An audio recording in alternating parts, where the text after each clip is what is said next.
The next play in our single back wide trip scheme is the play double China. And this is the play that we're going to go to when we need to beat cover 2 as well as cover 1.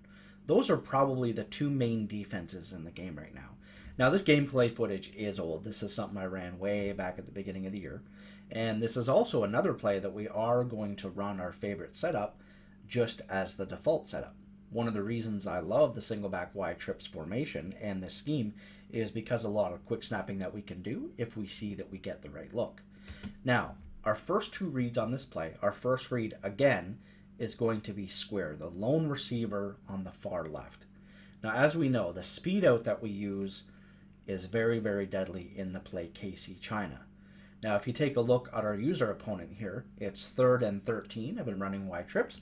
And as you can see, he runs over thinking that our outside receiver is going to run to the left. He's in man coverage and he knows that that's the route that he's got to stop. So he's way over there covering absolutely nothing as we run the post route. Now, against a cover 1, like you see here, it's going to be the post and the corner route. That's why I like this play just by default, because we definitely want those two routes. That's going to be our cover 1 and cover 2 beater. If they've got a hard flat on the far right side, then when we make our second read after checking square, then if it's a hard flat, the tight end is going to be open against cover 2. And then sometimes against other flats, it has the potential to be open depending on the rating of that player. Sometimes they'll play a cloud flat or a soft squat badly, and we can get in there. Now, we can also do this by putting the slot receiver that's initially on an in route on a flat route to try to pull down that zone, like we've done here, even though this is a cover 1 defense. So let's go ahead and we'll see that on a 3rd and 13, we're able to pick up that completion. Now, they're always going to be having to check that tight end first, but on the occasion, you're going to have people that are going to go underneath, as you see right here, and lurk the two in routes. The two in routes are very, very good because of the way that they trail. He's going to have to cover R1, then roll back and cover circle. So as we see the play progresses, he does exactly that. But again, with that low pass that I talked about, when we pass it down low, it's really going to be hard for that user defender to make a play on the ball. We also could have hit square in behind underneath for probably the safer read as well as more yards, because he is pretty close to our defender here. And then as you see, if we pass lead to the outside of the tight end in this cover 2 defense, we've got the tight end open. So again, we got a cover 2, and we're looking at the post route being open, and we're looking at the tight end corner route being open. Then we've got the 2 default in routes. So it's going to be really tough for that user playing over the middle of the field. Like I said in the previous video, he's going to have to check the tight end first, like always. Any high-level player is always checking the tight end first. So he's going to have to check him, then he's going to have to let him go. Then it's a high-low read, basically a double high-low read with R1 and circle, because we can read high-low on the first in route and then the post route, as well as the second in route and the post route. Basically just a timing situation where how the play develops, you're going to look at that high-low twice, with the first route that goes in and then with the second route that goes in, and depending on where the user goes. So as you see right there, a low pass, and we're able to get in behind. Now, again, with these 2 trail routes, and again, with the cover 2 and X on the corner route and square on the post route, we hit the first route. We probably should have went to the tight end, but that's okay. We're just going to take advantage of where the user defender goes. Now here, this is the one adjustment that I will make, which is I will put the flat on the slot guy. And that's just going to kind of free up some situations where maybe we want to hit the tight end on the corner route and the flat's going to pull down a flat zone. Also, if all your reads break down and they don't have a flat out there, then Fowler, in this case, is going to be a nice little dump off. You know, you're going to be making your reads, and the chances of them being all the way over at the sideline on the far right to cover a flat, nobody covers sidelines like that. So that's going to be the safe read. So as you see right here, we go to the quick post and we're able to pick up yards. That's going to be our first read, and if he's got that room, we're going to hit it. The tight end, you know, it's difficult. I would say if you're watching this video, and as we're going to pause, and you struggle with reads, it's going to be hard for you to read square and the tight end. If the tight end's route is something that you want to hit within the first couple seconds, you're probably going to have to read the tight end first. Now, I say this because for me personally, I mean, I'm blind in one eye now, and I can't make both of those reads at once. The tight end is it's got to be fast. So you almost have to make up your mind, which read do you want to make first? Because doing both of them, if you're not very good at making reads and your vision on the field isn't as good, then that could be a little bit of trouble.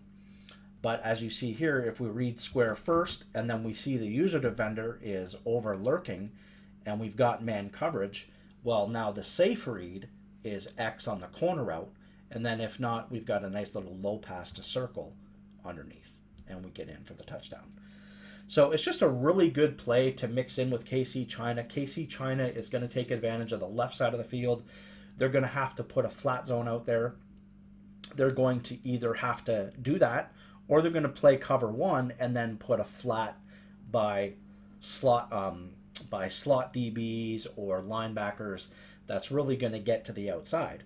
Now, when they do that, and they get to the outside, and you know that's certainly going to stop the speed out. And as you see right here, we see that he's backing up. So once you make that read and you see how the user defender is playing, you know he's not going to be able to make a play. So you can easily get that throw in there. And I love this route because the yards after the catch, as you're going to see throughout these clips, the yards after the catch is really, really ridiculous. You can be gone for a touchdown just like that.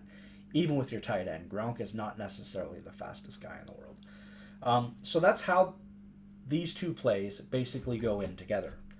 Now, I said that this is old gameplay footage. Now, I talked about in the trips tight end play, Pat's Y post, where we low pass that speed in, and then on KC China, I talked about how we pass lead down on that speed in. Initially, what I was doing was putting guys on in routes by default. In routes are unbumpable. So here, it's early in the year. I know that he's playing man coverage, man press. It's early in the year, and last year man was overpowered. So he's running man press, and I've got Gronkowski on the far left. Now, I don't know. I'm playing regs. I don't know if it's because he's a 99 overall. But watch what happens when we low pass this in route, this unbumpable in route. The read is, it's man coverage. He's going to be blitzing from the left slot. And the first read is that we just want to low pass that and try to get to the inside. But with Gronk, for whatever reason, and he does this many, many times, he grabs it and runs to the outside. That is the computer doing that. I'm just low passing, and then the computer's going all the way to the outside. It's really, really ridiculous. Now, here's an example of really perfect defense. He's got a zone covering X. He's got a zone covering square, and he's using both R1 and circle perfectly. Triangle is a route that we could hit, but as you can see, the defender on the left is falling down. So in this case, what you want to do is you want to make square your read all the way across the field. Because of X and the fact that he's going to pull away a zone, square is going to be your last read. And if square as your last read is not open, your only other options really are to roll out and potentially hit X as he sits down on the sideline, or you're just going to have to throw the ball away. Now here it does become, as you can see, he just played it perfect. It does become a little bit of a tight throw, but just the way the game works and the way the zones work, that's going to be the final read. And then again here on an in route against man press, take a look at Gronk. He just does this. 99. So if you play regs, if you play CFM and you can get your hands on Gronk and you face guys that will play cover one press, for example, Gronk is definitely the guy that you want to get. So again, here, he makes his move and we make that throw. It's a tight throw. Definitely probably should have waited, but, you know, you make the throw and we pick up a ton of yards on that post route. They're always going to be concerned about the speed out and the post. And the best thing I love about wide trips is that we've got the two most effective routes on the far left. But again, I want to repeat, we're heavy to the right. We've got the tight end, the slot, and the far outside receiver. So they can do a lot of cross-manning, etc. And, you know, they can do simple things, certainly, to shut down square. It's not like it's unguardable. But, again, when you get them focusing on that, that's going to make them play to your strengths and not the other way around. So we always want to be in control when we're on offense. We want to dictate the way that the game is being played, and this is one of the formations that I like to do that with. So hope you guys liked the video, and finally we're just going to show an example of the exact same low pass against man coverage, this time with Jimmy Graham and not Gronkowski. And as you can see, it is unbumpable, but he will cut to the inside like otherwise wide receivers do, even though Gronk cuts it to the outside.